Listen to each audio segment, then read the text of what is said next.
বনি ইসরায়েলের ইতিহাসে হজরত দাউদ নবী ছিলেন এক অসাধারণ ব্যক্তিত্ব। আল্লাহ তাকে নবুয়ত দিয়েছিলেন, রাজত্ব দিয়েছিলেন এবং জাবুর কিতাব দিয়েছিলেন। তার কণ্ঠস্বর ছিল এত সুরেলা যে তিনি যখন জাবুর তেলাওয়াত করতেন, পাখিরা আকাশে উড়তে উড়তে থেমে যেত এবং পাহাড়গুলো তার সাথে সুর মেলাত। গোটা প্রকৃতি যেন তার সাথে আল্লাহর জিকিরে মশগুল হয়ে যেত। কিন্তু এই মহান নবীর সময়েও বনি ইসরায়েলের একটি দল আল্লাহর নির্দেশ অমান্য করতে ছাড়ল না। তারা বাস করত আইলা নামক একটি উপকূলীয় শহরে। আল্লাহ তাদের শনিবার দিন মাছ শিকার করতে নিষেধ করেছিলেন। এই দিনটি ছিল তাদের ইবাদতের দিন, কিন্তু শয়তান তাদের মনে ধীরে ধীরে লোভ ঢুকিয়ে দিল।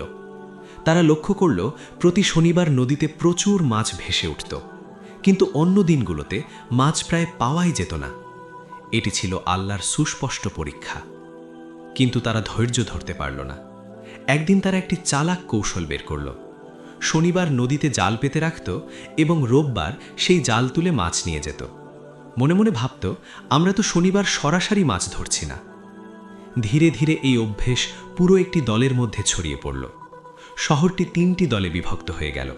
একদল সরাসরি পাপে লিপ্ত, একদল নীরবে দেখছে, আর একদল সৎ মানুষ যারা বারবার নিষেধ করছে।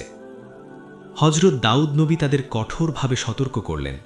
সৎ মানুষগুলোও বারবার বোঝানোর চেষ্টা করল, কিন্তু পাপীরা উদ্ধতভাবে বলল, আমাদের কাজে তোমাদের কি? তোমাদের নসিহত আমাদের দরকার নেই। সৎ দলটি তখন হতাশ হয়ে আলাদা হয়ে গেল। তখন আল্লাহর গজব নেমে এলো। সেই অবাধ্য দলটিকে রাতারাতি বানরে রূপান্তরিত করে দেওয়া হলো।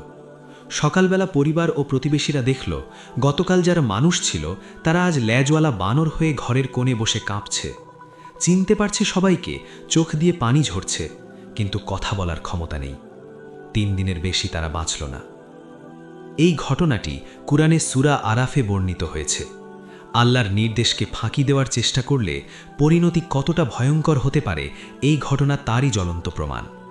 দুনিয়ার আইনের ফাঁকফোকর দিয়ে পার পাওয়া যায়, কিন্তু আল্লাহর দৃষ্টি থেকে কেউ কখনো লুকাতে পারে না। আল্লাহ আমাদের সবাইকে প্রকাশ্যে এবং গোপনে সমানভাবে তার নির্দেশ মেনে চলার তৌফিক দান করুন। আমিন।